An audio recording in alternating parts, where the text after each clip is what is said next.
ফেরাউন নামটির সঙ্গে আমরা কম বেশি প্রত্যেকেই পরিচিত। প্রাচীন মিশরের রাজাদের বলা হতো ফেরাউন।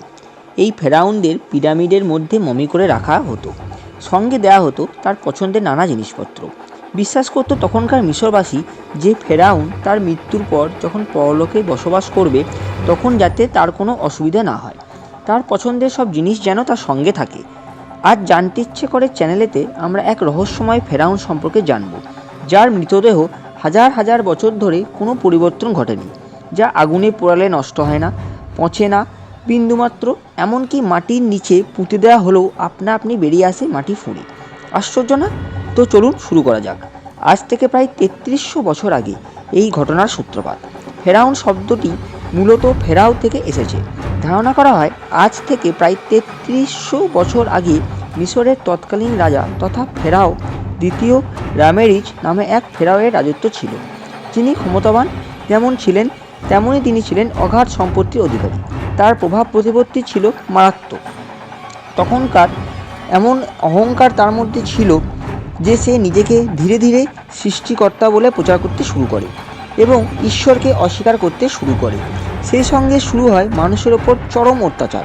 তাকে ঈশ্বর বলে কখনো কেউ যদি না মানত, সঙ্গে সঙ্গে তার কপালে নেমে আসত মৃত্যুদণ্ড।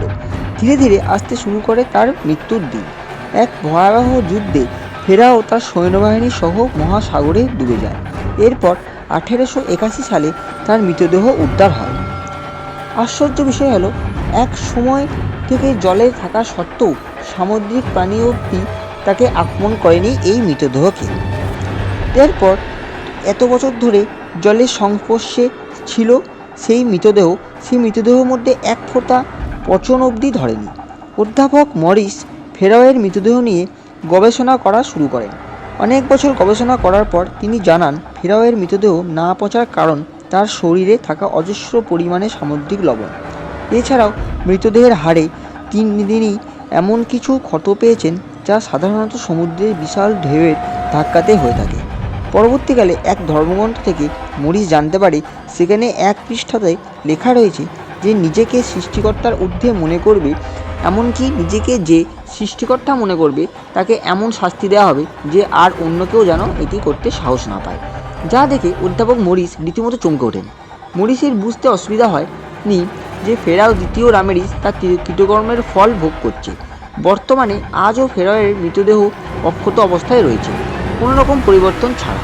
তো আপাতত এইটুকু বন্ধুরা, আপনাদের অসংখ্য ধন্যবাদ। ভিডিওটি পছন্দ হলে লাইক করবেন, ভিডিওটিকে শেয়ার করবেন, ভিডিওটিতে কমেন্ট করবেন ও চ্যানেলটি সাবস্ক্রাইব করার অনুরোধ থাকলো প্রত্যেকের কাছে। ধন্যবাদ সবাইকে।